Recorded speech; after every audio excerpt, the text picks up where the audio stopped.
सुप्रभात।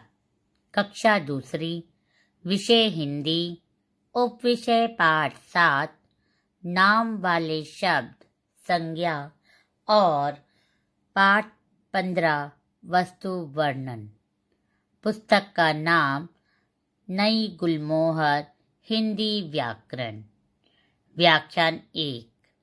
आज हम इस व्याख्यान में पाठ 7 की दोहराई कर देंगे तथा पाठ 15 वस्तु वर्णन के बारे में जानेंगे। पहले हम पाठ 7 नाम वाले शब्द अर्थात संज्ञा के बारे में दोहराएंगे।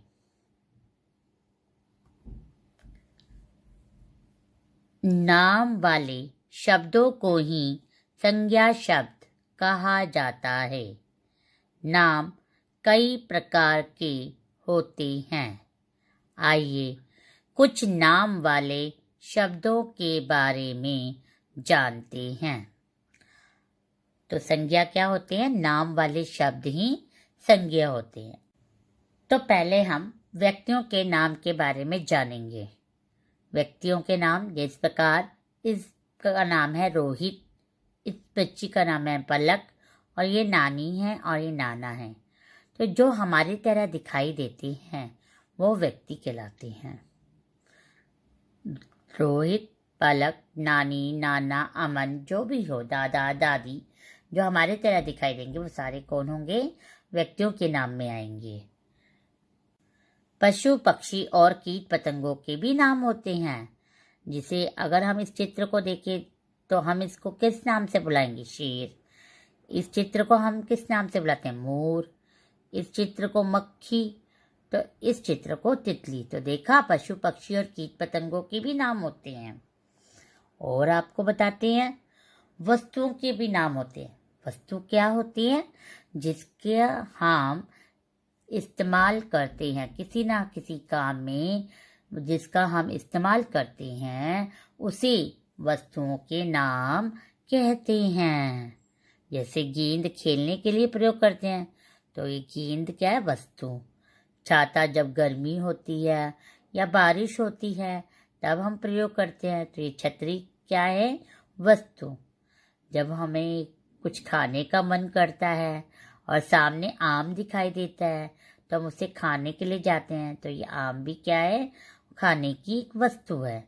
तो देखा, वस्तुओं के नाम में चाहे वह खेलने की कोई वस्तु हो, चाहे इस्तेमाल करा हमने गर्मी से बचने के लिए और बारिश से बचने के लिए, और खाने के लिए हमने आम का प्रयोग किया, तो ये सब हमारे क्या है? वस्तु, जो हमारे किसी ना किसी काम में प्रयोग में आते हैं वह वस्तु कहलाते हैं। को जगह भी कहा जाता है जहाँ पर हम जाते हैं। जैसे बगीचे में हम जाते हैं ना, कुतुब मीनार, ताजमहल, इसी प्रकार घर, मंदिर आदि। तो ये सब क्या है? जगह है जहाँ पर हम जाते हैं। तो हमने सीखा सभी का कोई ना कोई नाम होता है। चाहे किसी व्यक्ति का हो, वस्तु का हो, स्थान का हो आदि, ऐसे और भी नाम होते हैं। तो किसी व्यक्ति, वस्तु, स्थान आदि के नाम को ही संज्ञा कहते हैं। तो आपने जान लिया संज्ञा क्या होते हैं। किसी का भी नाम संज्ञा कहलाता। चलो अभ्यास करके सीखते हैं। प्राणी जो सांस लेते हैं, वस्तु जिसका हम इस्तेमाल करते हैं, स्थान जगह जहाँ पर हम जाते हैं के नाम छांटकर अलग अलग करेंगे। अब आप देखेंगे प्राणी कौन से हैं? जो सांस लेते हैं। वस्तु कौन से है? जिसका हम इस्तेमाल करते हैं। स्थान कौन से हैं?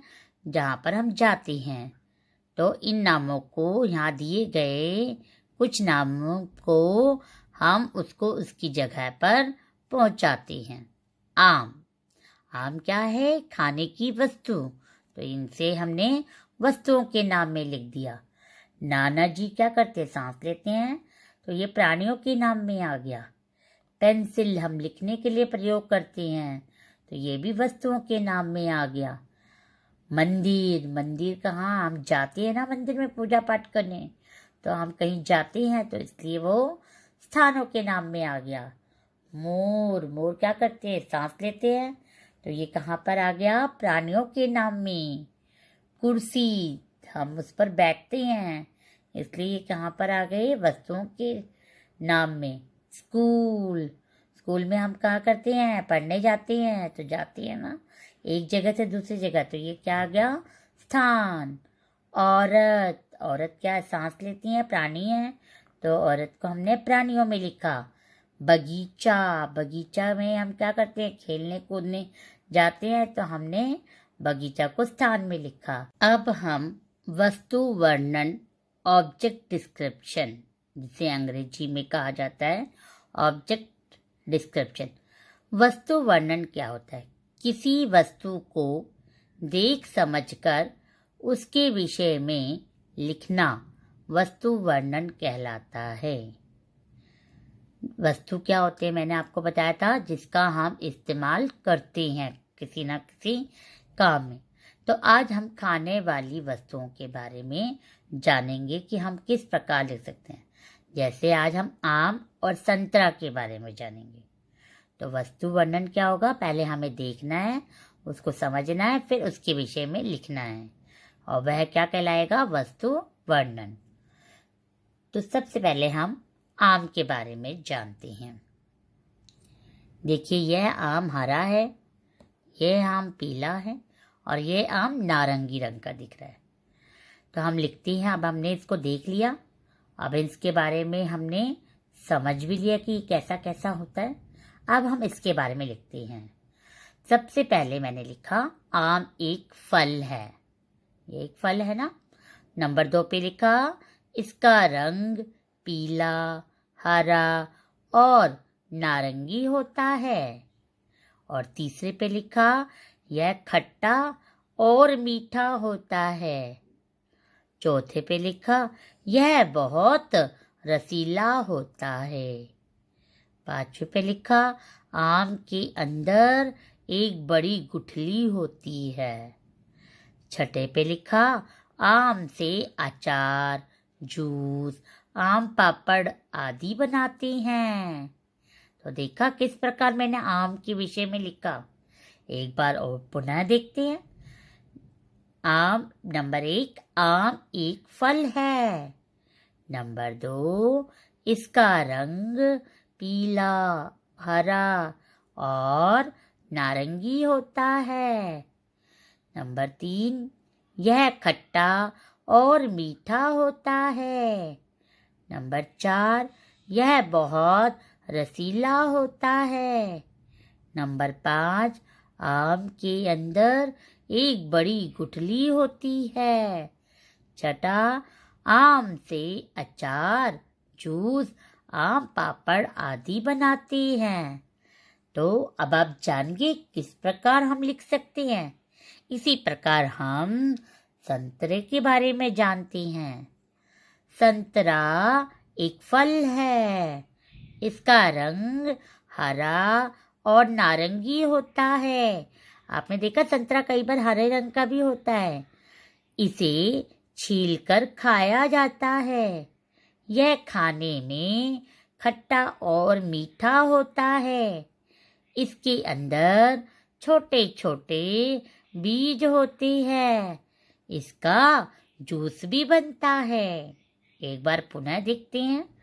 संतरा एक फल है, इसका रंग हरा और नारंगी होता है। इसे छीलकर खाया जाता है। यह खाने में खट्टा और मीठा होता है। इसके अंदर छोटे छोटे बीज होते हैं। इसका जूस भी बनता है। अब ये मैंने हरे रंग का नहीं दिखाया, तो यह आप सोच के भी लिख सकते हैं कि और किस रंग का होता है। तो बच्चों, आज आपका गृह कार्य रहेगा, सेब विषय पर कोई 5 वाक्य लिखो। आप पहले सोचना, सेब क्या है, सेब का रंग कैसा है, और सेब कैसा होता है, और सेब से क्या बनता है। इस प्रकार आप अपने मन से सोचकर कोई भी 5 वाक्य लिखना। धन्यवाद।